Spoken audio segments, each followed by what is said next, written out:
आज की इस वीडियो में हम लोग बात करने वाले हैं कि यार कुछ ऐसे मिस्टेक्स जो अब आके एग्ज़ाम के टाइम पे तुम्हें नहीं करनी चाहिए।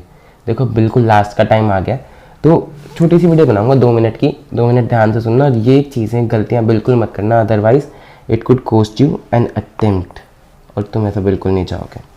सबसे पहली गलती जो बहुत सारे बच्चे करते हैं कि इस टाइम पे टेलीग्राम ग्रुप्स, व्हाट्सएप ग्रुप्स में बहुत नए नए तरीके के मटेरियल फ्लोट हो रहे होते हैं, तो प्लीज़ अपना मटेरियल चेंज मत करना।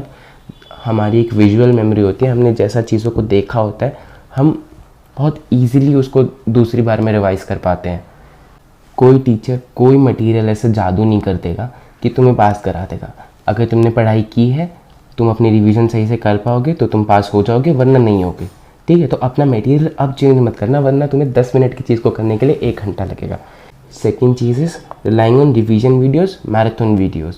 देखो रिवीजन और marathon videos are a good resource, लेकिन सिर्फ उन पर रिलाई करना बिल्कुल भी समझदारी वाली बात नहीं है। जब हम वीडियो देखते हैं ना तो हमें रिकॉग्निशन होता है कि हाँ ये चीज़ हमने पहले करी हुई है, टीचर बोल रहा है तो ईजी लगता है। लेकिन एग्ज़ाम में हमें रिकॉग्निशन नहीं करना है, हमें रिकॉल करना है। हमारे पास सिर्फ क्वेश्चन होगा, हमें याद आना चाहिए क्वेश्चन देख के कि क्या इसका आंसर है। और यूट्यूब वीडियो से या फिर मैराथन वीडियो से वो चीज़ पॉसिबल नहीं है। तुम्हें रोक के क्वेश्चन पढ़ के याद करना चाहिए, रिकॉल करना चाहिए, तो जाके तुम एग्ज़ाम में लिख पाओगे। Third mistake is not planning your 1.5 day. देखो यार, आइडियली तो क्या होना चाहिए कि तुम्हें पहले दिन से अपनी प्रिपरेशन इस हिसाब से करनी चाहिए कि लास्ट के 1.5 डे पे मुझे किस चैप्टर को कितना टाइम देना है। इस चैप्टर को 3 घंटे देने हैं, इस चैप्टर को 2 घंटे देने हैं, और 1 दिन में तुम्हें अपना पूरा प्लानर पता होना चाहिए कि यार ये चैप्टर 1.5 घंटे में हो जाना चाहिए, ये चैप्टर इतनी देर में होना चाहिए, और उस 1.5 घंटे में मेरे को कौन से क्वेश्चन करने। लेकिन आई नो कि मोस्टली बच्चों ने ऐसा नहीं किया होता, तो एटलीस्ट तुम जब एग्ज़ाम हॉल से घर वापस आ रहे हो तो रास्ते में ही एटलीस्ट अपना 1.5 डे प्लान कर लो। ठीक है, और उसको प्लान कैसे करना है, 2 स्ट्रैटेजी हैं। सबसे पहले इजी चैप्टर्स पिक करोगे, जो चैप्टर्स में तुम कंफर्टेबल हो, जो चैप्टर्स तुम्हें आते हैं। उससे 2 चीज़ें होंगी, एक तो तुम्हारा कॉन्फिडेंस बढ़ेगा, दूसरा तुम्हारा सिलेबस कवर होगा, तुम्हारे मार्क्स तुम्हारे पास ज़्यादा आएंगे। सबसे ज़्यादा फोकस अब मार्क्स बटोरने पे करो। दूसरी चीज़, जब तुम अपने इजी चैप्टर्स कर लो, उसके बाद थोड़े से डिफ़िकल्ट चैप्टर्स या जिन चैप्टर्स में तुम थोड़े कम कंफर्टेबल हो वो रह जाएं, तो उसमें से उठाओ जिसकी वेटेज है।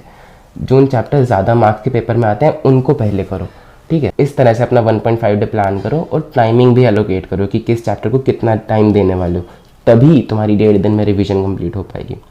नेक्स्ट इज एग्ज़ाम हॉल में की जाने वाली मिस्टेक्स। देखो यार, 2 तरह की मिस्टेक्स होती हैं। एक मिस्टेक होती है जिससे तुम्हारा रिजल्ट विदहेल्ड हो जाता है। तुम एग्ज़ाम दे के आओगे, 1.5 महीना वेट करोगे, उसके बाद तुम्हारा रिजल्ट डिक्लेयर नहीं होगा, उस पर लिखा आएगा अनफेयर मीन्स। तो ये वाले मिस्टेक्स बिल्कुल मत करना। ये वाले मिस्टेक्स मैंने ऊपर पिन करी गई वीडियो में बताई है, वो भी छोटी सी वीडियो, उसको फटाफट देख लो। पिछली बार मेरे पास एक दोस्त का फ़ोन आया था कि चिराग मेरा रिजल्ट नहीं निकल रहा है। वो रोते हुए मुझे कॉल करी थी, और I can not do anything in that, but for you I am warning you, अभी से प्लीज़ इन चीज़ों का ध्यान रखना। रिजल्ट विद हेल्ड वाली मिस्टेक्स तो भूल के भी मत करना। Second is writing answer on wrong sheets. देखो एक वीडियो मैंने और बनाई है, क्योंकि अब हो सकता है कि तुम में से बहुत सारे बच्चे पहली बार एग्ज़ाम देने जा रहे हो, और जो बच्चे रिपीटर्स भी हैं उन्हें अब याद ना हो कि यार पिछली बार OMR शीट कैसे दिखती थी, या फिर एग्ज़ाम की जो शीट है उसको किस तरह से भरना होता है। तुम अपने 15 मिनट जो पहले के मिलते हैं रीडिंग टाइम में, उसमें ये चीज़ें मत देखने बैठना कि यार रोल नंबर कहाँ लिखना है, कैसे भरना है, इस शीट में क्या भरना है, फर्स्ट जो शीट आती है। तो उसके लिए मैंने एक अलग से वीडियो डाल दी है 5 मिनट की, उसको देख लो। तुम अभी से पता चल जाएगा कि किस तरह की स्टैंडर्ड शीट आती है, उसमें कहाँ नाम लिखना होता है, कहाँ रोल नंबर लिखना होता है, कहाँ सिग्नेचर करना होता है, क्या करना होता है। ठीक है, तो और कुछ सब्जेक्ट्स होते हैं जैसे FME को या SSM, तो इन सब्जेक्ट्स में FM की अलग शीट मिलती है, इको की अलग शीट मिलती है। तो रिस्पेक्टिव शीट पर रिस्पेक्टिव आंसर्स लिख के आना। ऐसा नहीं कि इको की शीट में FM लिख दिया और FM की शीट में इको लिख दिया, क्योंकि वो अलग अलग टीचर्स के पास जाती हैं और फिर तुम्हें मार्क्स नहीं मिल पाएंगे अगर वो अलग अलग टीचर्स के पास जाएंगे तो। नेक्स्ट इज 2 क्विक टिप्स और बता दे रहा हूँ। Messing up with your sleep schedule now, बिल्कुल मत करना। कुछ टीचर्स होते हैं जो रात को मैराथन लेते हैं, पूरी रात मैराथन लेते हैं। अगर तुम्हारा रात को सोने का टाइम है, प्लीज़ सो जाना। अब उस लाइट मैराथन के चक्कर में मत पड़ना, सुबह उठ के देख लेना। या फिर कुछ लोग तुम्हें एडवाइस करेंगे कि यार एग्ज़ाम से आते ही सो जाओ ताकि तुम्हें ईजी हो जाए। 7 बजे सो जाओ, 7 बजे से 10 बजे तक सो जाओ, फिर उठ के पढ़ लेना रात भर। भाई अब अपने स्लीप शेड्यूल के साथ बिल्कुल छेड़खानी मत करना, जैसा चल रहा है उसको चलने दो, उसी टाइम में एडजस्ट करो कि तुम्हें कैसे कैसे पढ़ना, वरना बहुत दिक्कत हो जाएगी, सर दर्द हो जाएगा, पढ़ा नहीं जाएगा, बाकी टाइम भी वेस्ट हो जाएगा, और ना ही नींद आएगी उस टाइम पे, क्योंकि तुम्हारी आदत नहीं है उस टाइम पे सोने की।